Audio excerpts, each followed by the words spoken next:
जिस चीज का सबसे ज्यादा डर था, अब वही सच्चाई बनकर सामने आ गई है। अहमदाबाद प्लेन क्रैश की शुरुआती रिपोर्ट आ चुकी है और जो बातें अब निकल कर आई हैं वो अंदर तक हिला देती हैं। 12 जून 2025 की दोपहर थी। वक्त था करीब 12:30। एयर इंडिया की फ्लाइट AI 171 के कैप्टन सुमित सबरवाल और को पायलट क्लिफ कुंडर अहमदाबाद एयरपोर्ट पहुंचते हैं।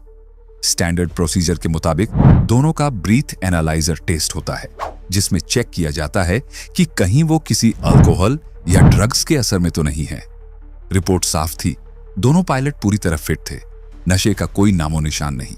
यहां तक कि उन्होंने फ्लाइट से पहले पर्याप्त आराम भी लिया था, यानी एकदम प्रोफेशनल और तैयार। अब आते हैं टेक्निकल फैक्ट्स पर।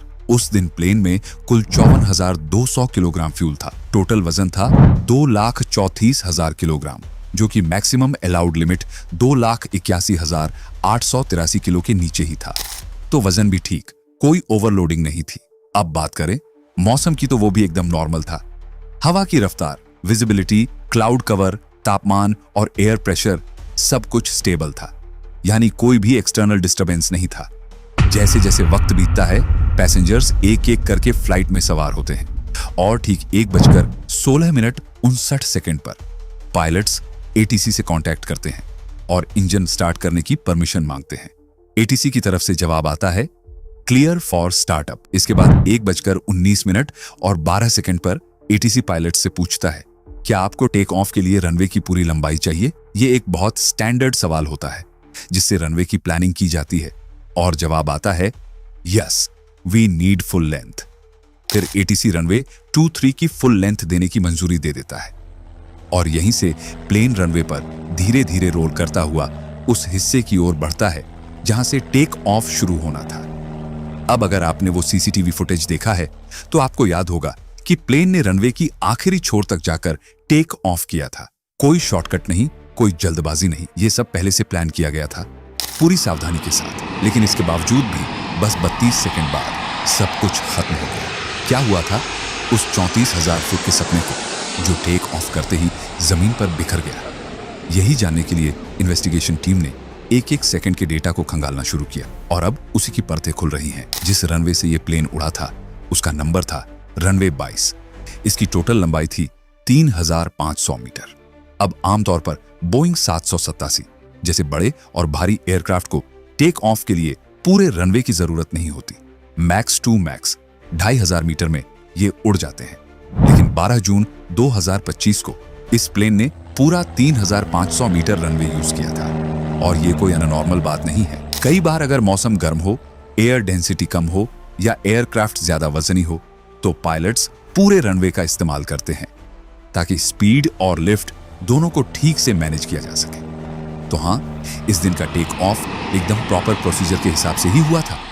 1:38:39 पर फ्लाइट ने टेक ऑफ किया। रनवे के आखिर से हवा में उठते ही महज 3 सेकंड के अंदर कुछ ऐसा हुआ जिसे सुनकर किसी का भी दिल कांप उठेगा। फ्लाइट के दोनों इंजन की फ्यूल सप्लाई अचानक से कट ऑफ हो गई, यानी दोनों इंजन को जो फ्यूल मिल रहा था वो अचानक बंद हो गया। सबसे डरावनी बात यह थी कि दोनों इंजन सिर्फ 1 सेकंड के गैप में बंद हुए, पहले एक फिर तुरंत दूसरा। और प्लेन के ब्लैक बॉक्स में जो रिकॉर्डिंग मिली उसने इस कहानी को और भी रहस्यमय बना दिया। रिकॉर्डिंग में एक पायलट दूसरे से कहता है, तुमने ऐसा क्यों किया? दूसरा जवाब देता है, मैंने कुछ नहीं किया। बस सन्नाटा। किसी को नहीं पता था कि आखिर फ्यूल सप्लाई कट कैसे हो गई। क्या ये टेक्निकल ग्लिच था या कोई और वजह? इन दोनों के बीच जो बातचीत हुई उसमें भी ये क्लियर नहीं हो पाया कि किसने सवाल पूछा और किसने जवाब दिया। मगर जो तय था वो ये कि दोनों इंजन बंद हो चुके थे और वो भी टेक ऑफ के तुरंत बाद। अब जब प्लेन हवा में हो और दोनों इंजन फेल हो जाएं, तो एक बैकअप सिस्टम एक्टिवेट होता है जिसे कहते हैं राइट, यानी राम एयर टरबाइन। ये एक छोटा सा फोल्डिंग टरबाइन होता है जो प्लेन के बाहर पॉप हो जाता है और हवा की ताकत से घूमकर थोड़ी बहुत बिजली बनाता है ताकि बेसिक नेविगेशन, इंस्ट्रूमेंट्स और कंट्रोल्स काम कर सकें। और हाँ, इस राइट के बाहर आने की तस्वीर भी एक CCTV कैमरे में कैद हो चुकी है।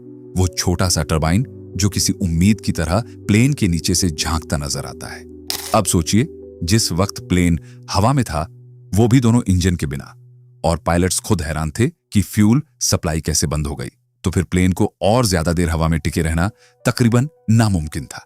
इन्वेस्टिगेशन टीम ने आखिरकार एक एक पहलू को गहराई से खंगाला और जो सबसे पहला सवाल था, क्या यह बर्ड स्ट्राइक की वजह से हुआ था, उसका जवाब सामने आ गया।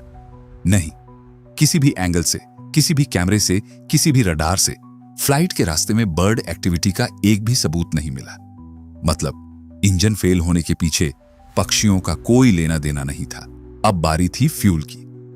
कहीं ऐसा तो नहीं कि जहाज में घटिया या गड़बड़ फ्यूल भर दिया गया हो, मगर नहीं, फ्यूल भी एकदम क्लियर और सेटिस्फैक्टरी पाया गया। इन्वेस्टिगेटर्स ने साफ कहा, फ्यूल में कोई कमी या गड़बड़ी नहीं थी, लेकिन अब तक तकदीर ने जो चाल चली थी वो प्लेन को धीमे धीमे मौत की ओर धकेल रही थी।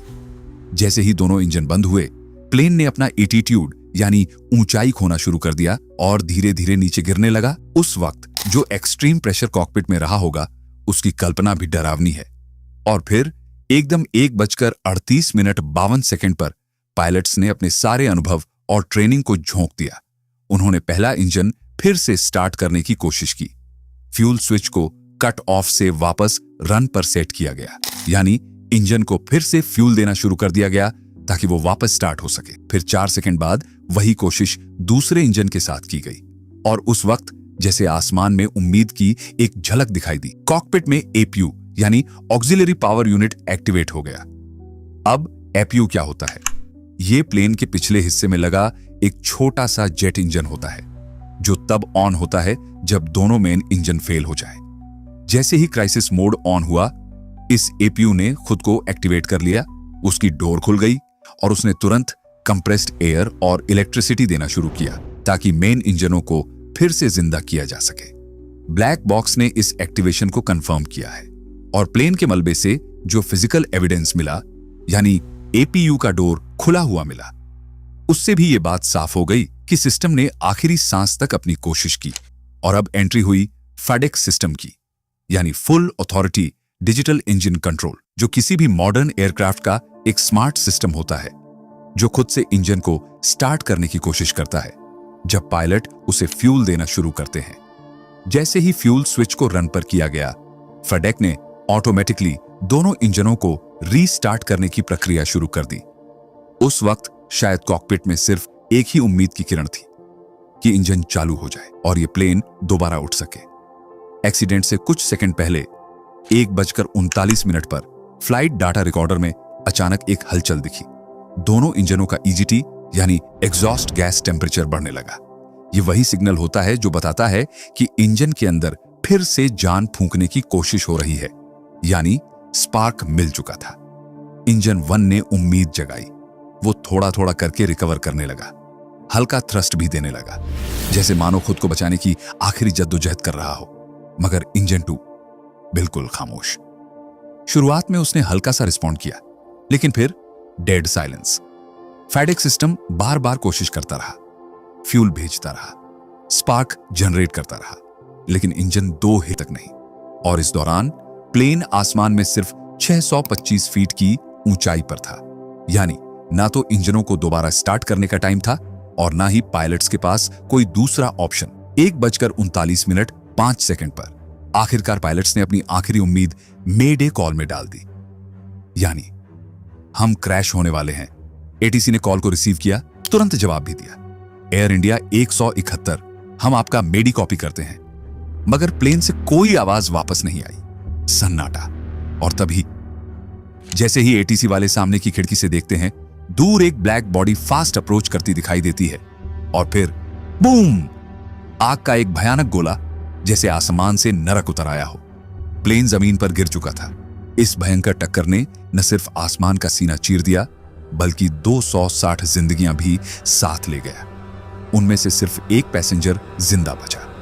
1:39:11 पर प्लेन के ब्लैक बॉक्स की रिकॉर्डिंग भी हमेशा के लिए रुक गई, क्योंकि प्लेन अब मौजूद ही नहीं था। और अब सुनो, यह क्रैश किसी एक बिल्डिंग से टकराकर नहीं रुका था। यह फ्लाइट टकराई थी 5 अलग अलग बिल्डिंग्स से, एक के बाद एक, जैसे डेथ का डोमिनो।